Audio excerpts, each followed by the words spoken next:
Hey, lovers. Welcome to the Book Lovers Club, the podcast where we celebrate Black Sapphic love stories, one book at a time. I'm your host, Joy, a married lesbian, lifelong book lover, and relational communication scholar. Here, we don't just read the romance, we learn from it. I believe that love stories can do more than just entertain us. They can teach us how to love better, how to see ourselves more clearly, and how to create the love life of our dreams. Each week, I'll dive into sapphic stories written for us and by us, while weaving in personal insights and communication lessons you can take off the page. So grab your drink, get cozy, and let's turn the page together. Welcome to the club.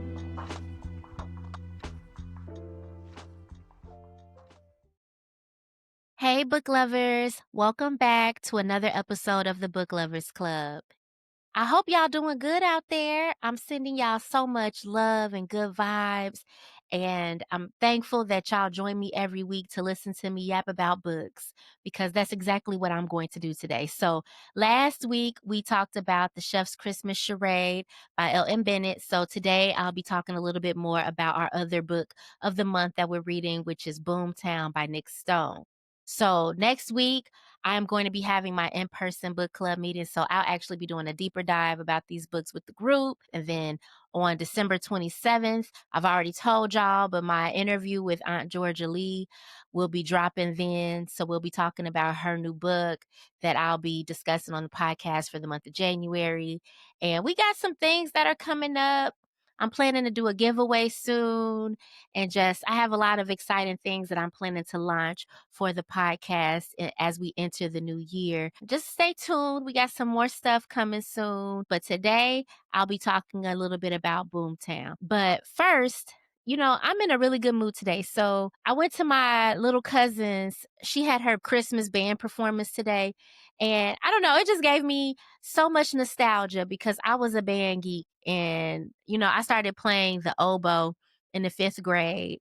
And I played the oboe in middle school and all through high school. I was first chair oboe and I played in the orchestra. And I was also in the marching band. So you can't march the oboe. So I learned how to play percussion and other instruments so I could be in marching band. But seeing my cousin up there playing her instrument, and I don't know, I was just so proud. And it got me in my feelings to see how music is still like this tradition in the family, and seeing my cousin learn how to play her instrument and seeing her up there. And it really took me back. And it was just nice. But it ties into the conversation that I'm going to be having later when I'm talking about Boomtown, but just the importance of showing up for people. Her recital today was at like 6:30, and they're deep in the suburbs, okay? Deep in the burbs. So I had to leave work right on time so that we could sit in rush hour traffic to drive all the way to Matson to go to her recital. I mean, deep in the suburbs, y'all. I had to leave work right on time just to get there right before it started. So luckily, my cousin, her mother, held seats for us because we got in there right when they're about to close the doors. So just in the nick of time. But it really just reminded me about just the importance of showing up. So I'm going to bring that up later because it ties in with the book. But it was nice seeing my cousin up there. And she sounds so good, y'all. She had a solo and she's in the jazz band.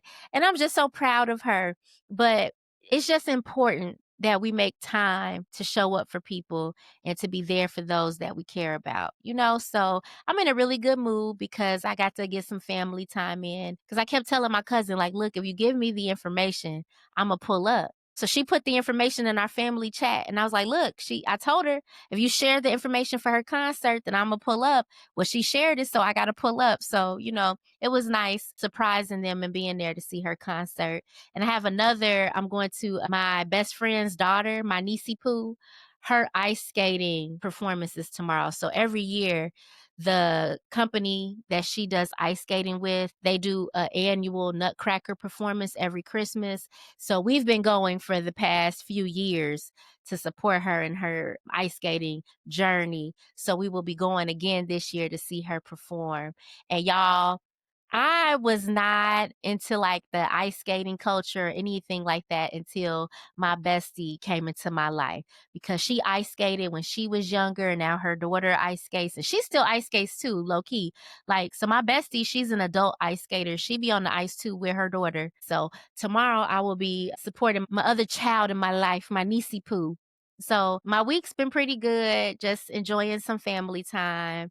I went to the ballet with my family on Sunday, and we went to go see the Nutcracker. So, you know, Christmas season is Nutcracker season, baby. Okay, it's Nutcracker plays, ballets, concerts, everything. The ice skating show is the Nutcracker theme. That is very Christmassy, okay? But just enjoying this time with family and spending time with loved ones. And I am very blessed to be surrounded by people who not only support me, but love me and accept me. So, you know, I make time for them just like they make time for me. But I've been reading some really good books lately. I've been on a Black Sapphic Christmas romance kick. Okay. I am a romance girly. That's why I'm struggling a bit this month because we're reading a thriller. I am very much a romance girly. I like what I like, and I know what I like. And I am a lover girl. I love love. I love reading about love. I love being in love. I love loving on my wife and being loved up on. Okay, I love love. I love watching love, listening to love songs, all of that. Okay, I think love makes life worth living. And I am very much a lover girl. And I'm very unashamed and unapologetic about that. Okay, so I like what I like. I like to read books and stories about love. Anything that deviates from that genre, I tend to struggle with it a bit. Okay.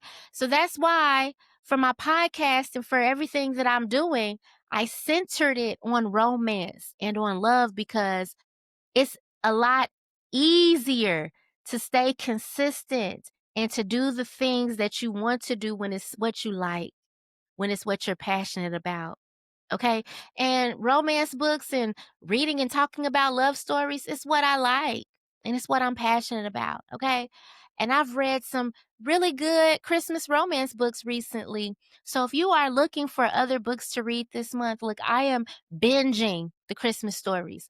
I've literally replaced the Christmas movies with the Christmas books like I told y'all. And I've been reading some good ones. So I want to just put a couple on y'all radar. Okay. So I recently read I'll Be Gone for Christmas. So that's the name of the book, I'll Be Gone for Christmas by Georgia K. Boone. Okay, I had talked about this on my social media a little bit, but I really enjoyed that book. So The Holiday is one of my favorite movies. I love that movie.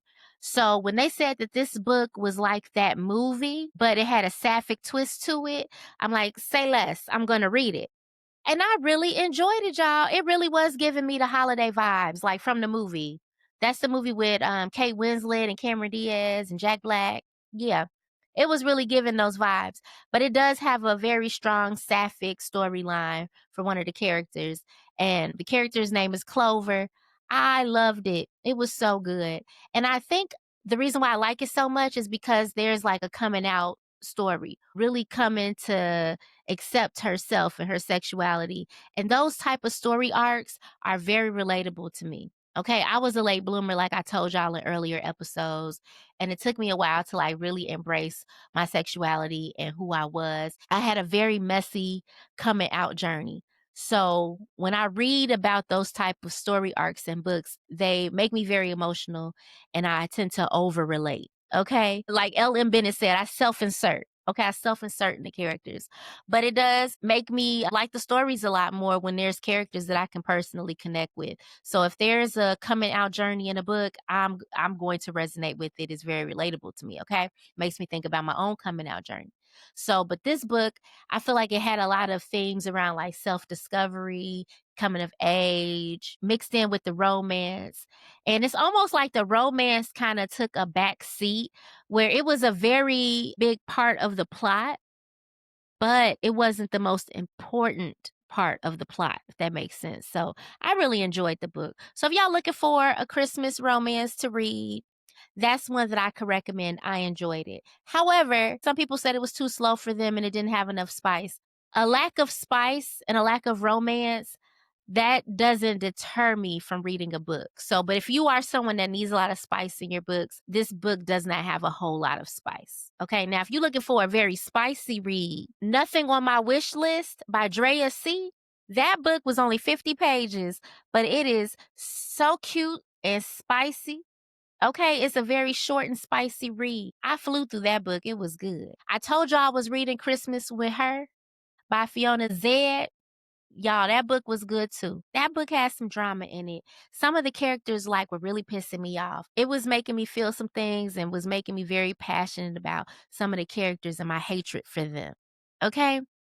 But it was cute, sweet, and it gave me just enough drama to keep it interesting. You know what I mean? So that's another book that I could recommend. I've been reading some other non-sapphic books. Right now, I'm reading Jaquel J's Christmas book, Second Chance Christmas, I believe it's called. But let me not get to lying to y'all. Let me look it up really quick. Yeah, I was right. Second Chance Christmas by Jaquel J. That's the book that I'm currently reading. And it has started off so juicy, so juicy. But Jaquel J don't miss. I am a stan. I really am a fan of this woman. Okay. So I apologize because she is not a sapphic author, but I love her down.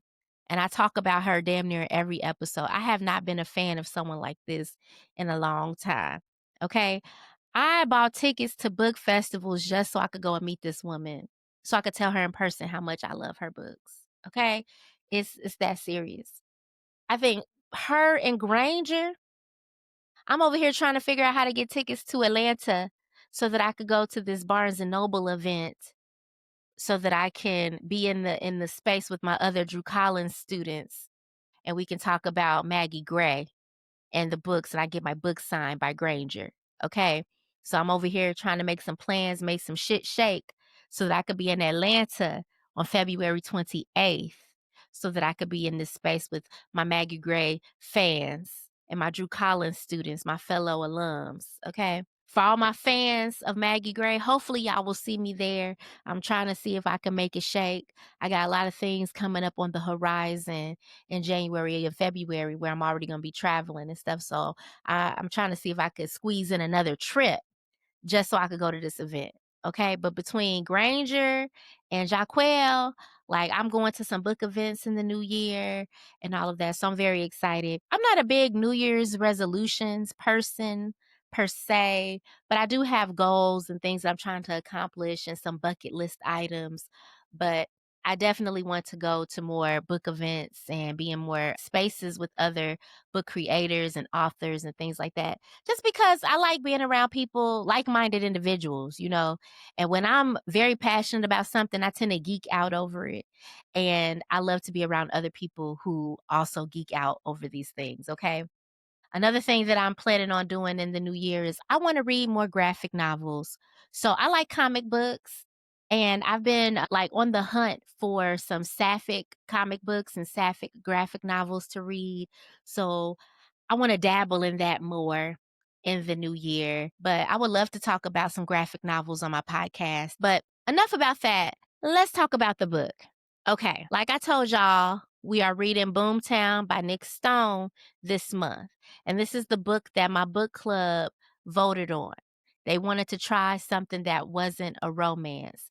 And y'all, I will be honest with you, I am struggling. I'm struggling. I am not really a thriller girly. I really thought this was a book that was going to capture me and I was just going to love it.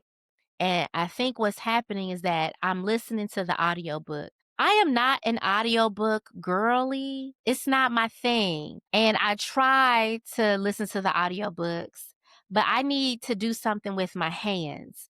I get easily distracted and then it's hard for me to pay attention. Also, when I watch TV or I'm doing anything where I'm listening to things, I always have subtitles on. So the fact that I'm listening to the audiobooks and the whole time I'm like, "Ooh, I wish I had subtitles." I know I've lost the plot and I need to just get the book and hold it in my hands and read it that way. Audible had a sale and I was able to get the book for $1. So, I'm always looking for the cheapest way to get my books. I'm being honest with y'all, okay? I am a cheapskate. I thrift my books. I get them on sale. all of that. Most of the time, I just read on Kindle Unlimited. So I got Boomtown on discount on Audible. So I've been listening to the audiobook. And I think I actually need to have a paperback or I need to read the ebook. But the ebook was so expensive. I'm like, if I'm going to pay this much money for the ebook, I might as well get the paperback. So I went and ordered the paperback, y'all, because I'm struggling. It's not that I don't like the narrators. I think the narrators are doing a great job. However, the way that the book is written, for those of you who have not read it yet or haven't started it or maybe are planning to read it later, the book is told in dual point of view between two dancers, former lovers. So we got Lyric and then we got Lucky. Okay. And those are their stage names, Lyric and Lucky. So Lyric, her point of view is told in the present tense, like what's happening right now in the present. Lucky's point of view, her chapters are told in the past. It's retelling something that's already happened. So the book is bouncing between the present and the past, and it is very confusing to follow that in the audiobook, just being honest, okay? So because we're dealing with dual point of view, we're dealing with, time jumps and going back and forth between the past and the present, and then the names. So we got their stage name, then we got their government names, and then we got their nicknames, which are all being used interchangeably. It is very difficult for me to follow all of this in an audiobook. So I'm losing track of characters. I'm losing track of like what time are we in, what's happening. And it's been very difficult for me to like stay engaged with this story, even though I want to love it. Okay? I want to love it. It was highly recommended to me. Like I had told y'all, one of the faculty members at the school that I work for came up to me and told me that this was a book that she really enjoyed reading and wanted to recommend it to me for the book club because it has Black Sapphic characters and she thought I would like it. I added it to the list of books that my book club voted on for the December read. This was the book that they landed on because it was described as Gone Girl meets P Valley. So they was like, yes, we want to read that. Thriller is already a genre that I don't really care for. I can read some thrillers, but books that are like real somber that give me nightmares and shit like that, I'm real soft. I'm a real soft girl, okay? I don't even really like a whole lot of dark romance, low-key. I know who I am, and we all are different people. No shade. You like what you like, I like what I like. Okay, I don't like a lot of dark. I like a lot of light. So books that tend to have darker themes and stuff like that, I got to take them in spurts. Okay? I got to take them in doses. So this book, I'm already struggling to get through it because it's not my genre of choice. And then it's not capturing me because I'm confused with the characters and stuff. So I'm struggling a bit, just to be transparent, okay? Because this is my podcast and I don't want to lie to y'all. I want to tell y'all the truth, okay? I'm very fluffy with my book reviews, okay? If a book made me laugh or emote in some way, it made me feel something, and I enjoyed the storyline, it was creative, I tend to give out 5 stars like they're candy, okay? I'm not this big book critic. I'ma leave that to the girlies that do it. Okay, that's not me. I'ma read it. I'll tell you what I like and don't like, of course, but I'm not heavy on the criticism and I'm here for a good time, not a long time. All right. So I'm liking the book, but I'm struggling a bit. Okay, I just want to tell y'all, be transparent. I'm liking it, but I'm struggling. Is anybody else having issues with the characters and the past and present and getting characters confused? Is it just me? I don't know. Like I said, I really wanted to love this book, y'all. I even hate that I'm over here. I'm not criticizing it. It's just I'm struggling. And I think it's because of the audiobook. So hopefully I ordered a book. Like I said, I'm not paying that much money for an ebook. So if I'm gonna pay that much money, I'm gonna just buy the paperback. So I'm waiting on my paperback to come in the mail because I finally caved. I tried to stick it out. I tried to thug it out with audiobook. And I had to keep rewinding it and starting parts over. And I'm like, I'm just not gonna do this. At least with the book, I could write in the book, highlight some stuff, help myself figure it out. Okay, no. We're gonna go ahead. We're gonna wait for the paperback to get here so I can finish this book before my book club meeting so that I could be really well versed in the story to be able to talk about it and facilitate the dialogue. Okay. But I'm struggling. I might even do an immersive read. So once the book comes here, I might start it over from the beginning and listen to the audiobook while I read the book. So I could do like an immersive reading session so it could like really sink in. Cause I feel like this is a story that I would like. So with that, there is a part that did stand out to me that I wanted to talk about today. But Lyric, she got ill. So she's been working at the strip club. Okay. And her and Lucky, they are friends, has some entanglements, and they dance together so phenomenally on stage because of that chemistry between them, you know? So Lyric found out that she had an illness and she didn't really tell nobody, but she dipped off to go and get herself treated and take care of it. When she left, like I said, she didn't tell nobody.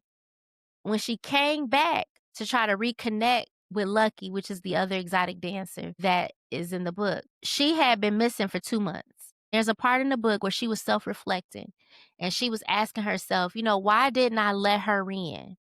Why didn't I let her know that I was ill and that I was navigating these things and I was dealing with that to explain my absence? Why didn't I let her in? And then she also was questioning herself, why didn't I reach out to her? Why didn't I check in with her? When she finally resurfaced after all the stuff that happened with her health, they said Lucky had been missing for 2 months. So she's like, dang, I didn't even check on her to see if she was okay. And now she's been missing. And that part really stood out to me because I feel like it's just been a lot of conversations. I've even talked about it on this podcast around how difficult it is, one, to make and maintain adult friendships. But it's been a lot of conversation around like low maintenance friends and the price of friendship is inconvenience. And like I was telling y'all earlier in the episode about, sometimes you just got to show up for people and really doing that.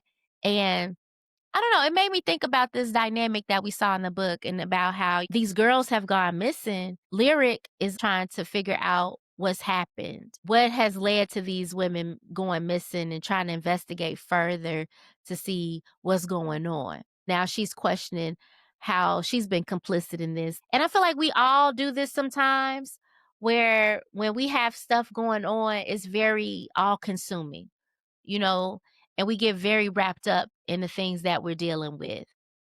And we may forget to let other people know, like, I've gone missing because I'm dealing with depression or I got a lot going on with my family. And we try to deal with that on our own without asking for help, tapping our network, even letting people know that we're even dealing with this. There are some people that when they got a lot going on and they're dealing with some really heavy personal things, they tend to withdraw. They go inward. That's something that I struggle with. Okay. I tend to go inward. And a lot of it is a trauma response that if at a young age, when you had issues going on, if you didn't get a lot of support with that, you may over time start to internalize that and think that your needs aren't as important as others and have a lot of hyper independence. So I could empathize with Lyric and how when this situation happened with her health, that diagnosis scared her and she didn't really let anybody in. She was just trying to deal with it. But I think that multiple things can be true at the same time. That some people, like I said, when they're dealing with a lot of strong emotions and they have a lot that's going on, they tend to withdraw and go inward. But when you do that and you withdraw and you disappear from your friends, life goes on. Okay? People continue to live their lives. Now, you may have those friends who realize your absence and be like, I haven't heard from you in a while. And they reach out and they do that wellness check and they check in on you. But sometimes if you were the one that was mainly checking in with folks and now you're the one that has something going on, you're the strong friend and now you finally have a moment of weakness or you're the one in need of support, it's crickets. You may think that silence is not communicating things, but it does, whether you intend for it to or not. So when you have things going on and you go ghost and you disappear, the people that you stop communicating with, unless you communicate with them and you let them know what's going on, that kind of leaves it up to them to make assumptions around why you stopped responding to them or why you stopped coming around. And that silence does communicate at least some level of disinterest. And people handle that in different ways. They will withdraw themselves. They'll stop trying to put forth effort. They may stop inviting you to places because they don't think you're going to show up, and they move on. I saw this funny post on the internet where this guy, he was like, I got to go out tonight so that I can keep my friends. He flaked on them too many times. So now he actually has to show up for this outing so his friends don't break up with him. And everybody was in the comments like, that is so relatable. But sometimes you do really just have to put your feelings aside and be inconvenienced, and you have to show up. Showing up matters. Showing up is important. And I really have cut off the people who stopped showing up for me. Okay? Because I don't have the capacity. Look, because I'll show up, but I deserve to have people show up for me as well. It goes both ways. Okay? And the moment I get the ick, the moment I feel any weirdness, I'm blocking you and I'm moving around. I'm sorry. I don't have no energy for that. I turned 40 and my tolerance for things just went out the window. Okay? So the moment I catch any type of weird behavior, baby, I'm moving around. No capacity for that. No energy for that. But it takes a lot of effort to maintain friendships. Like, you really do have to be inconvenienced. You have to show up for folks. Like today, I drove to the deep burbs to go to my cousin's band concert. My niece is having a recital. I'm going to drive my ass to the deep burbs so I could go see my niece and see her ice skating show. It's important to show up. And we all got shit going on, like for real. Life don't stop. We all got stuff going on. But it does require some effort to maintain these relationships. And if anything, I would want somebody to know if I went missing. This book really does raise awareness around how Black women can go missing and nobody notices and nobody's checking for them. And we need to check on each other. I'm giving y'all homework. Okay, I'm giving y'all homework. Think about that one person that you've just been putting off connecting with, and someone that you actually want to maintain a relationship with. Because there are some people that we stop talking to simply because the relationship has run its course. Okay, I'm not talking about those type of relationships where you know that you don't really want to be in community with this person anymore. That's not what I'm talking about. I'm talking about the people that you genuinely want to stay in community with, that you want to stay connected to, but for whatever reason you've been putting off reaching out to them. Maybe too much time has passed. Sometimes that happens where, life got real and you haven't reached out, but now you feel like too much time has passed. You don't really know what to say to reconnect. Just send a quick, you crossed my mind and I hope you're doing well. I miss you. And try to check in because you never know what people are dealing with. And if someone you cared about that you used to love or still love or were in a relationship with or were best friends with, and they went missing, you would want to know, you know? And if you like Lyric and you would question, like, why didn't I reach out to them? Why didn't I check in with them? Today is the perfect day to break that cycle and to reach out and check on them now. Thank you for tuning in to the Book Lovers Club.